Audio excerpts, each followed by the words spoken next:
धन्यवाद आदरणीय डॉक्टर सीमा श्रीवास्तव जी।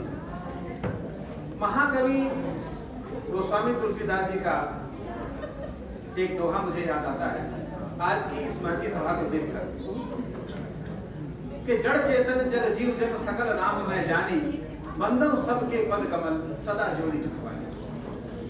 आप सभी के अंदर विराजित प्रभु श्री राम मां जानकी को मैं दोनों हाथ जोड़कर सादर वंदन करता हूं, सादर नमन करता हूं।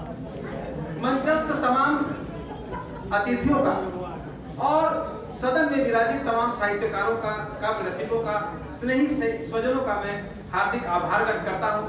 आपने अपना कीमती समय देकर आज मुझे अपना आशीर्वाद प्रदान किया, कृति को अपना स्नेह प्रदान किया।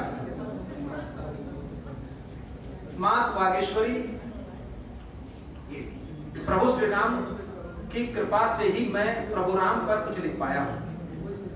राष्ट्र कवि मैथिली शरण गुप्त जी ने कहा है, सुनील पांडे जी, कि राम तुम्हारा चरित स्वयं ही काव्य है, राम तुम्हारा चरित स्वयं ही काव्य है। कोई कवि हो जाए सहज संभाव्य है, कोई कवि हो जाए सहज संभाव्य है।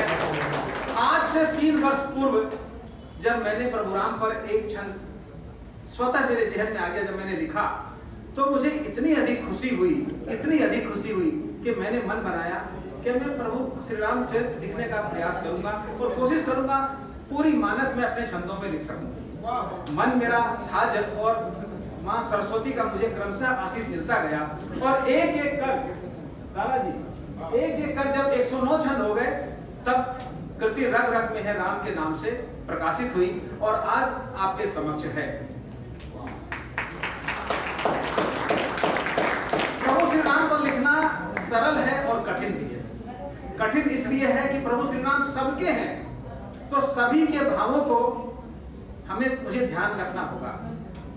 और सरल इसलिए है कि प्रभु श्री राम चरित ही सरल है, इसलिए लिखना सरल है।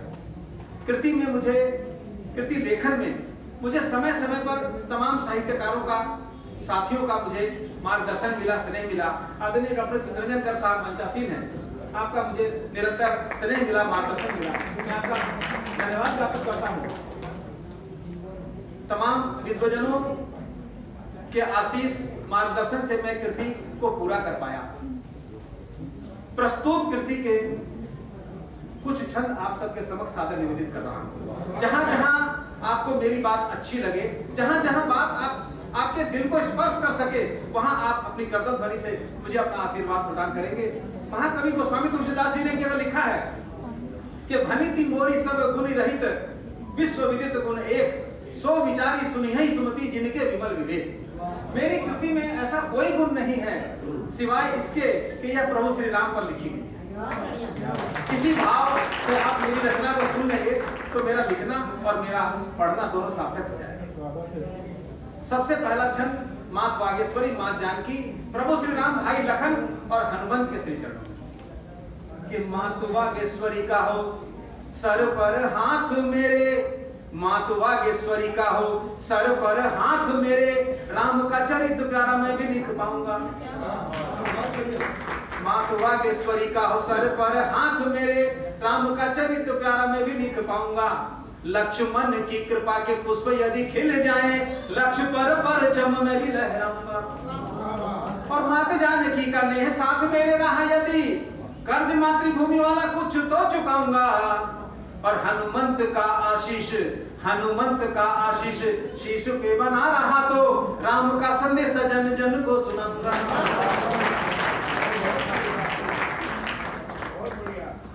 कृति का नाम है रग रग में है राम। छत्तीसगढ़ की पावन माटी जो प्रभु श्री राम का ननिहाल है, माता कौशल्या की जन्मभूमि है। इस पावन माटी से खड़े होकर मैं इस छंद को पढ़ना चाहता हूं। जब सुप्रीम कोर्ट में प्रभु राम के होने के प्रमाण मांगे जाते हैं, तब छत्तीसगढ़ का यह कवि व्यथित होकर क्या कहना चाहता है कि रग रग में है राम, पग पग पे है राम, रग रग में है राम, पग पग पे है राम, राम का प्रमाण पूछ देश न लजाइए। और शबरी के भाव में है, शबरी के भाव में है, केवट की नाव में है, राम जी दिखेंगे आप खुद को जगाइए। के शबरी के भाव में है, केवट की नाव में है। राम जी दिखेंगे आप खुद को जगाइए, राम संस्कार में है, आपस के प्यार में है। भरत सरीखे आप भाई बन जाइए। और राम सुप्रभात में है, राम सुप्रभात में है, राम मीठी बात में है। राम राम बोल जग अपना बनाइए। कि राम राम है आज की राम रखेंगे खैर, अपनी सबसे दोस्ती नहीं किसी से कर। प्रभु श्री राम ने जो पथ हमें बतलाया है वही पथ अच्छा है, वही पथ सच्चा है। आज रामनवमी का पावन त्योहार है, आप सभी को रामनवमी की हार्दिक बधाई देता हूं। और अवध में जब खुशियों के ढोल बजते हैं प्रभु राम के जन्म पर, उस क्षण को आप सबके समक्ष रखता हूं कि अवध में खुशियों के बजते हैं ढोल आज, राम के जन्म पर आपको बधाई है। कि अवध में खुशियों के बजते हैं ढोल आज, राम के जन्म पर आपको बधाई है। राजा दशरथ आज फूल न समाते दिखे, मन में उमंग और बजे सहनाई है। और सरयू की धार आज तेज कुछ बहती है, भोर में न पूछो आई कैसी अरुणाई है। और नर नारियों के साथ पंछी भी चहक उठे, चारों ओर मीठी मीठी महकी मिठाई है। ये खुशियों के बजने लगे आज अवध में ढोल। राम जन्म की सूचना सचमुच है अनमोल, राम जन्म की सूचना सचमुच है अनमोल। 2-3 छंद और सुनाऊंगा, कोशिश करूंगा 2 ही छंद सुनाऊं। जब प्रभु राम को वनवास हो जाता है, उस समय में भाई भरत ननिहाल में रहते हैं। ननिहाल से जब वापस आते हैं और उन्हें पता चलता है कि भाई राम को वनवास हो गया है और तात भी स्वर्ग सिधार गए हैं, तब विलखने लगते हैं, रोने लगते हैं। मुनि वशिष्ठ उन्हें समझाते हैं कि सुनो भरत भावी प्रबल विलख कहे मुनिनाथ, हानि लाभ जीवन मरण यस अभ्यस विधि हाथ।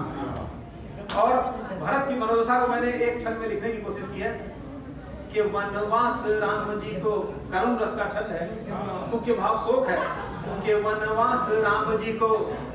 आप लोग आपस का वार्तालाप बाद में भी कर सकते हैं, 2 मिनट का समय मुझे दे देंगे। कि वनवास राम जी को तात भी सिधार गए, सुनते ही भरत पे वज्रपात हो गया। कि वनवास राम जी को तात भी सिधार गए, सुनते ही भरत पे वज्रपात हो गया। आंसुओं की धार बहे मन में विचार यही, मेरे पीछे मुझसे ये कैसा घात हो गया। कौशल्या के गले लगे रोते रोते पूछते हैं, मुझसे विधाता रुष्ट कैसे मात हो गया। और रघुकुल के 2 सूर्य अवध में नहीं है तो, रघुकुल के 2 सूर्य अवध में नहीं है तो, कहे माता आज आप क्यों प्रभात हो गया। और फिर निकल जाते हैं प्रभु राम की खोज में पैदल नंगे पांव। माताएं समझाती है कि नहीं, इस प्रकार तो प्रभु राम को कैसे खोज पाएंगे, रथ में तो कम से कम बैठो। और फिर जब त्रिवेणी के तट पर पहुंचते हैं तो भरत क्या बोलते हैं, क्या मांगते हैं कि त्रिवेणी के तट पर मांगते हैं क्या भरत, तनिक विचार हम आज कर लेते हैं। अंजूरी में जल लेके करते प्रणाम और नयनों में राम जी की छवि भर लेते हैं। धन नहीं द्रव्य नहीं सत्ता नहीं मांगते हैं, राम जी का नेह भी नहीं यही वर लेते हैं। और कामना नहीं है कुछ काम के नहीं है, बस प्रेम से भरत हरि को भी हर लेते हैं। बहुत बहुत धन्यवाद। और एक अंतिम क्षण, नहीं अंतिम क्षण सुनाता हूं, सभी अतिथियों का हमें आशीर्वाद देना है। दुष्ट दशानन का वध होता है, उस क्षण को मैंने लेखनी में पिरोया है। सारी कथा आपको इस कृति में मिलेगी। मैंने तो एक चावल के 2 दाने आपके समक्ष रखे। आप कृति को जिस लय में मैं पढ़ रहा हूं उसी लय में आप पढ़िए, और पढ़ने के बाद मुझे बताइए कि आपको कितना आनंद मिला। क्योंकि गोस्वामी तुलसीदास जी ने जो रामचरितमानस लिखी है उसी को आधार बनाकर मैंने लिखा है। रामचरितमानस अवधी भाषा में या पूरी हिंदी में है। मैं तुलसीदास जी के चरणों में सादर नमन करता हूं। एक छंद पुष्प दशानन के वध का आपके समक्ष वीर रस का छंद है, कोशिश करता हूं पढ़ने की। कि बाण थे प्रचंड शीश खंड खंड रावण के बाण थे प्रचंड शीश खंड खंड रावण के, तेज देख राम जी का दैत्य कांपने लगे। और कट कट कर सर दानवों के कटते थे, यमलोक वाले दुष्ट राह नापने लगे। सुन के कराह क्रूर काल भी सिहर गया, देवता भी राम जी का बल मापने लगे। और देख कर धरती पे सत्य की विजय आज, देख कर धरती पे सत्य की विजय आज, भय भी तो पाप के भी भूत हाँफने लगे। तो दुष्ट दशानन का वध होता है, प्रभु राम अयोध्या वापस आते हैं मित्रों के साथ, और फिर अवध में, अयोध्या में दीपावली का त्योहार मनाया जाता है। अंतिम दो पंक्तियां बोलकर अपनी वाणी को विराम देना चाहूंगा कि मीठी वाणी से बने बिगड़े सारे काम, मीठी वाणी से बने बिगड़े सारे काम, दिल में रखकर हिंद को बोलो जय श्री राम।